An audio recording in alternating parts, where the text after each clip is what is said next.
friends, it's Mickey here. Today I was wanting to show you guys a couple of my breeding buildings. There's some great things about them that I love, but also the functionality of them's pretty poor. So we're going to work on ways that we can fix that. So without further ado, here we go. So my first one, I love the way that it looks. It kind of reminds me of a coliseum, but I was having issues with babies hatching through the floors. I can't really put big dinos in here, and it's a really difficult layout if I'm trying to breed multiples at once, just because there are different hallways and shutting doors is a headache. But my original idea for this was to have it be just an auto breeding facility.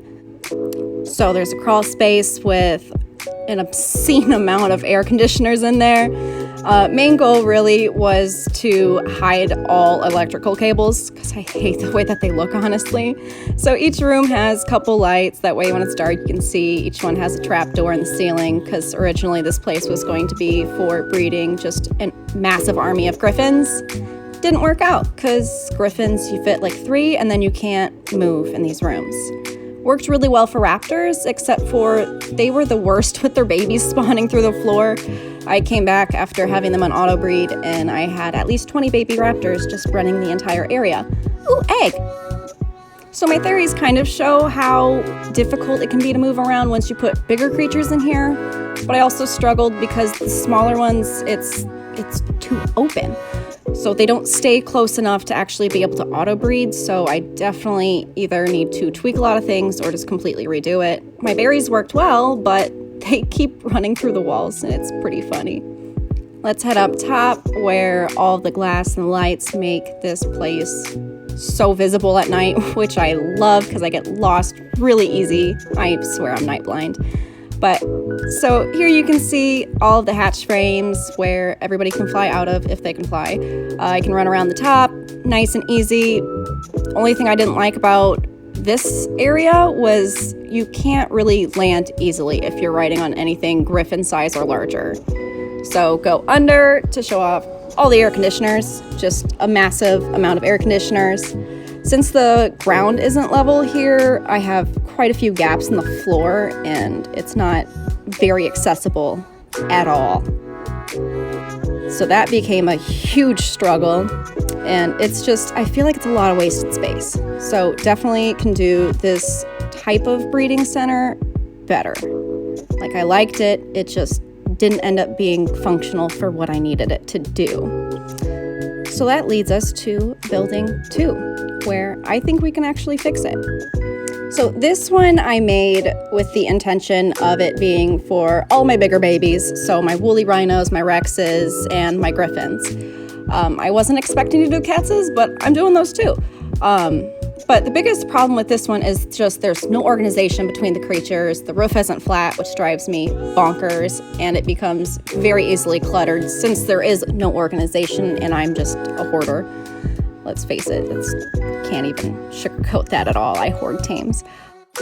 But I really do think that this building could be salvageable, especially if I tear the other one down. I want to morph it somehow, that way I can have my smaller ones here and my bigger ones as well. I just need to actually get them organized. But there's plenty of space down here to have a really nice and functional kibble kitchen. I really like the little bedroom that I was able to make up here. It's a lot cuter and more cozy than the other building because this one was made to be more long-term once I realized that the other one was not going to work. I put my food trough up on some catwalks, that way the babies don't get stuck because they always get stuck on food troughs.